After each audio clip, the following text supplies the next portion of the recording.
ಕೃಷ್ಣಾ ನದಿ ಬ್ರಿಡ್ಜ್ ಮೇಲಿಂದ ತಳ್ಳಿ ಪತಿ ಕೊಲೆಗೆ ಪತ್ನಿ ಯತ್ನ ಮಾಡಿದ್ದ ಪ್ರಕರಣದಲ್ಲಿ ಈಗ ಮತ್ತೊಂದು ಸಂಕಷ್ಟ ಎದುರಾಗಿದೆ. ಅಂದು ತಾತಪ್ಪನ ಮದುವೆಗೆ ಬಂದಿದ್ದವರಿಗೂ ಸಂಕಷ್ಟ ಎದುರಾಗಿದೆ. ತಾತಪ್ಪ ಹಾಗೂ ಅಪ್ರಾಪ್ತೆಯ ಮದುವೆ ಕಾರ್ಯ ಮಾಡಿದ ಬೇರೆಯವರಿಗೂ ಕಾನೂನು ಸಂಕಷ್ಟ ಶುರುವಾಗಿದೆ. ಬಾಲ್ಯ ವಿವಾಹಕ್ಕೆ ಸಹಕರಿಸಿರುವ ಆರೋಪದಡಿ ಕಲ್ಯಾಣ ಮಂಟಪದವರು, ಫೋಟೋಗ್ರಾಫರ್, ಪುರೋಹಿತರು, ಲಗ್ನ ಪತ್ರಿಕೆ ಮುದ್ರಕರು ಹಾಗೂ ಅಡುಗೆ ಸಿಬ್ಬಂದಿ ವಿರುದ್ಧ ಕ್ರಮಕ್ಕೆ ಮಕ್ಕಳ ಹಕ್ಕುಗಳ ಆಯೋಗ ಸೂಚನೆ ಕೊಟ್ಟಿದೆ.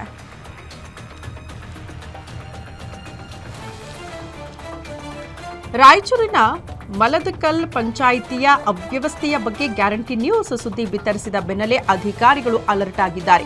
ವಸತಿ ಮನೆ ಮಂಜೂರಾತಿಗೆ ಗ್ರಾಮಸ್ಥರಿಂದ 20 ರಿಂದ 30 ಸಾವಿರ ಹಣ ಪಡೆದಿದ್ದ ಆರೋಪದ ಮೇಲೆ ಗ್ರೇಡ್ 2 ಪಿಡಿಒ ಸಂಶುದ್ದಿನನ್ನ ಸಸ್ಪೆಂಡ್ ಮಾಡಲಾಗಿದೆ. ಜಿಲ್ಲಾ ಪಂಚಾಯತ್ ಉಪ ಕಾರ್ಯದರ್ಶಿ ಅಮಾನತು ಆದೇಶ ಹೊರಡಿಸಿದ್ದಾರೆ.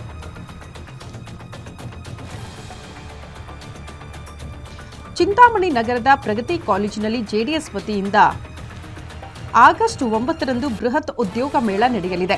ಮಾಜಿ ಶಾಸಕ ಜೆಕೆ ಕೃಷ್ಣಾರೆಡ್ಡಿ ನೇತೃತ್ವದಲ್ಲಿ ಉದ್ಯೋಗ ಮೇಳ ನಡೆಯಲಿದ್ದು 2 ರಿಂದ 3 ಸಾವಿರ ಉದ್ಯೋಗ ಕೊಡಿಸುವ ನಿರೀಕ್ಷೆ ಕೂಡ ಇದೆ. ಉದ್ಯೋಗ ಮೇಳದಲ್ಲಿ 40 ಎಂಎನ್ಸಿ ಕಂಪನಿಗಳು ಭಾಗಿಯಾಗಲಿದೆ. ಈ ಬಗ್ಗೆ ಜೆಕೆ ಭವನದಲ್ಲಿ ಸುದ್ದಿಗೋಷ್ಠಿ ನಡೆಸಿದ ಜೆಕೆ ಕೃಷ್ಣಾರೆಡ್ಡಿ ಮಾಹಿತಿ ಕೊಟ್ಟಿದ್ದಾರೆ.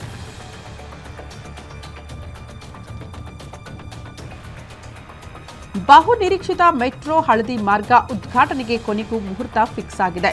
ಆಗಸ್ಟ್ 10ರಂದು ಬೆಂಗಳೂರಿಗೆ ಆಗಮಿಸಲಿರುವ ಪ್ರಧಾನಿ ನರೇಂದ್ರ ಮೋದಿ ಹಳದಿ ಮಾರ್ಗದ ಮೆಟ್ರೋ ಉದ್ಘಾಟನೆ ಮಾಡಲಿದ್ದಾರೆ. ಆ ಮೂಲಕ ಸಾಕಷ್ಟು ವರ್ಷಗಳಿಂದ ಕಾಯುತ್ತಿದ್ದ ಬೆಂಗಳೂರು ದಕ್ಷಿಣ ಭಾಗದ ಜನರ ಕನಸು ನನಸಾಗಲಿದೆ. ಜೊತೆಗೆ ಈ ವೇಳೆ ಮೆಟ್ರೋ 3ನೇ ಹಂತದ ಯೋಜನೆಗೆ ಶಂಕುಸ್ಥಾಪನೆ ಕೂಡ ಪ್ರಧಾನಿ ನರೇಂದ್ರ ಮೋದಿ ನೆರವೇರಿಸಲಿದ್ದಾರೆ.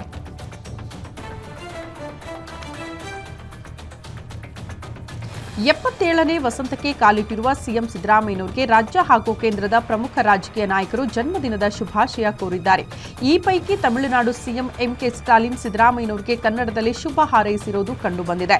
ಸಾಮಾಜಿಕ ಜಾಲತಾಣದಲ್ಲಿ ಪೋಸ್ಟ್ ಮಾಡಿರುವ ಎಂಕೆ ಸ್ಟಾಲಿನ್ ಕರ್ನಾಟಕದ ಮಾನ್ಯ ಮುಖ್ಯಮಂತ್ರಿಗಳಾದ ಶ್ರೀ ಸಿದ್ದರಾಮಯ್ಯ ಅವರಿಗೆ ಹುಟ್ಟುಹಬ್ಬದ ಶುಭಾಶಯಗಳು ಅಂತ ಕನ್ನಡದಲ್ಲೇ ಟ್ವೀಟ್ ಮಾಡಿದ್ದಾರೆ.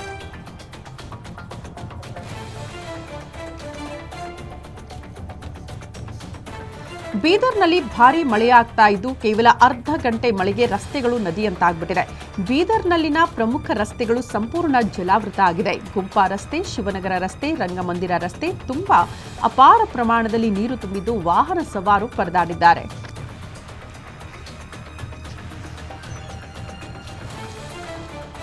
ರಾಜ್ಯದಲ್ಲಿ ಮುಂದಿನ 4 ದಿನ ಭರ್ಜರಿ ಮಳೆಯಾಗುವ ಮುನ್ಸೂಚನೆ ಸಿಕ್ಕಿದೆ. ಇಂದು ರಾಜ್ಯದಾದ್ಯಂತ ಯೆಲ್ಲೋ ಅಲರ್ಟ್ ಅನ್ನ ಹವಾಮಾನ ಇಲಾಖೆ ಘೋಷಣೆ ಮಾಡಿದ್ದು ಬಿರುಸಿನ ಮಳೆಯಾಗುವ ಸಾಧ್ಯತೆ ಇದೆ. ಬೆಂಗಳೂರು ಮತ್ತು ಸುತ್ತಮುತ್ತಲಿನ ಪ್ರದೇಶಗಳಲ್ಲಿ ಮುಂದಿನ 48 ಗಂಟೆಗಳು ಸಾಮಾನ್ಯವಾಗಿ ಮೋಡ ಕವಿದ ವಾತಾವರಣ ಇರಲಿದ್ದು ಗುಡುಗು ಸಹಿತ ಭಾರೀ ಮಳೆಯಾಗುವ ಸಾಧ್ಯತೆ ಇದೆ.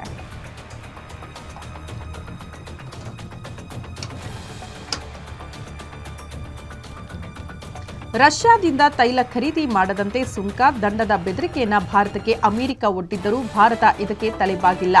ನಾವು ರಷ್ಯಾದಿಂದ ತೈಲವನ್ನ ಆಮದು ಮಾಡಿಕೊಳ್ಳುವುದನ್ನು ಮುಂದುವರಿಸ್ತೀವಿ ಅಂತ ಕೇಂದ್ರ ತಿಳಿಸಿದೆ. ಅಮೆರಿಕ ಅಧ್ಯಕ್ಷ ಡೊನಾಲ್ಡ್ ಟ್ರಂಪ್ ರಷ್ಯಾದಿಂದ ತೈಲ ಖರೀದಿ ಮಾಡುವುದನ್ನು ಭಾರತ ಮುಂದುವರಿಸಿದರೆ ಮತ್ತಷ್ಟು ದಂಡವನ್ನ ಎದುರಿಸಬೇಕಾಗುತ್ತೆ ಅಂತ ಎಚ್ಚರಿಕೆ ಕೊಟ್ಟಿದ್ರು. ಆದರೂ ಭಾರತ ರಷ್ಯಾದಿಂದ ತೈಲ ಖರೀದಿ ಮುಂದುವರಿಸುವುದಾಗಿ ಹೇಳಿದೆ.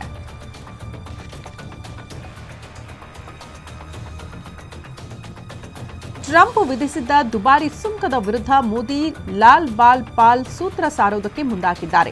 ವಾರಣಾಸಿಯಲ್ಲಿ ಮಾತನಾಡಿದ ಪ್ರಧಾನಿ ನರೇಂದ್ರ ಮೋದಿ ದೇಶವಾಸಿಗಳಿಗೆ ಸ್ವದೇಶಿ ವಸ್ತುಗಳನ್ನು ಅಳವಡಿಸಿಕೊಳ್ಳುವುದಕ್ಕೆ ಕರೆ ಕೊಟ್ಟಿದ್ದಾರೆ. ಇಂದಿನಿಂದ ಭಾರತ ಬೆವರು ಸುರಿಸಿ ತಯಾರಿಸಿರುವ ವಸ್ತುಗಳನ್ನು ಮಾತ್ರ ಖರೀದಿ ಮಾಡ್ತೀವಿ ಅಂತ ಭಾರತೀಯರು ಪ್ರತಿಜ್ಞೆ ತೆಗೆದುಕೊಳ್ಳಬೇಕು.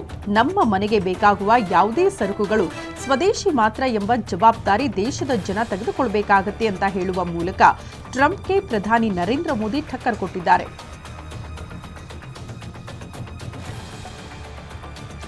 ಭಾರತೀಯ ಭದ್ರತಾ ಪಡೆಗಳ ಆಪರೇಷನ್ ಅಕಾಲ್ ಹೆಸರಲ್ಲಿ ಭಯೋತ್ಪಾದಕರ ವಿರುದ್ಧ ಕಾರ್ಯಾಚರಣೆ ಮುಂದುವರೆಸಿದ್ದು 3ನೇ ದಿನ ಮತ್ತೆ 3 ಭಯೋತ್ಪಾದಕರನ್ನ ಹತ್ಯೆ ಮಾಡಿದ್ದಾರೆ.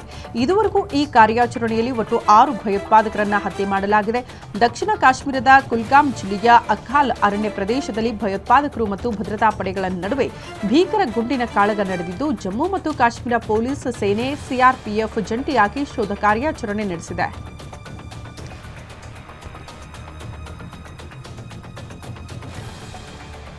ಜಮ್ಮು ಕಾಶ್ಮೀರದ ಪೆಹಲ್ಗಾಮ್ ದಾಳಿ ನಡೆಸಿರುವ ಉಗ್ರರ ಅಂತ್ಯಕ್ರಿಯೆಯಲ್ಲಿ ಪಾಕಿಸ್ತಾನ ಸೇನೆಯ ಸದಸ್ಯರು ಭಾಗವಹಿಸಿರುವ ಫೋಟೋ ವಿಡಿಯೋಗಳು ಸೋಷಿಯಲ್ ಮೀಡಿಯಾಗಳಲ್ಲಿ ಸಖತ್ತು ವೈರಲ್ ಆಗಿದೆ. ಪಾಕ್ ಆಕ್ರಮಿತ ಕಾಶ್ಮೀರದ ಕುಯಿಯಾನ್ ಗ್ರಾಮದವರಾಗಿರುವ ಭಯೋತ್ಪಾದಕ ಹಬೀಬ್ ತಾಹಿರ್ ಜುಲೈ 28ರಂದು ಶ್ರೀನಗರದ ಹರ್ವಾನ್ನಲ್ಲಿ ಭದ್ರತಾ ಪಡೆಗಳು ನಡೆಸಿರುವ ಎನ್ಕೌಂಟರ್ನಲ್ಲಿ ಸಾವನ್ನಪ್ಪಿದ್ದಾನೆ. ಈತನ ಅಂತ್ಯಕ್ರಿಯೆಗೆ ಕುಯಿಯಾನ್ ಗ್ರಾಮದಲ್ಲಿ ನಡೆದಿದ್ದು, ಪಾಕಿಸ್ತಾನ ಸೇನೆಯ ಸದಸ್ಯರು ಕೂಡ ಭಾಗಿಯಾಗಿದ್ರು ಅಲ್ಲಿಗೆ ಹೋಗಿ ಅಂತ ಹೇಳಲಾಗ್ತಾ ಇದೆ.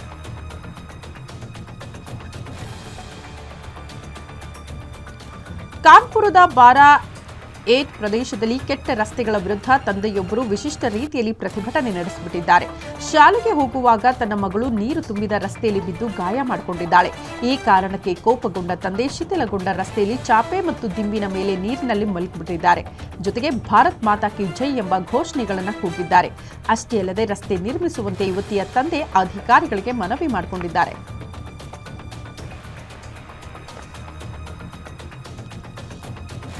ಒಡಿಶಾ ಜಾರ್ಖಂಡ್ ಗಡಿಯ ಸಂದರ್ಗಢ ಜಿಲ್ಲೆಯಲ್ಲಿ ಐಇಡಿ ಸ್ಫೋಟಗೊಂಡು ರೈಲ್ವೆ ಸಿಬ್ಬಂದಿಯೊಬ್ಬರು ಮೃತಪಟ್ಟಿದ್ದು ಮತ್ತೋರ್ವ ಸಿಬ್ಬಂದಿ ಗಾಯಗೊಂಡಿದ್ದಾರೆ. ಸ್ಫೋಟದ ಹಿಂದೆ ಮಾವೋವಾದಿಗಳ ಕೈವಾಡವಿರುವ ಬಗ್ಗೆ ಪೊಲೀಸರು ಶಂಕೆ ವ್ಯಕ್ತಪಡಿಸಿದ್ದಾರೆ.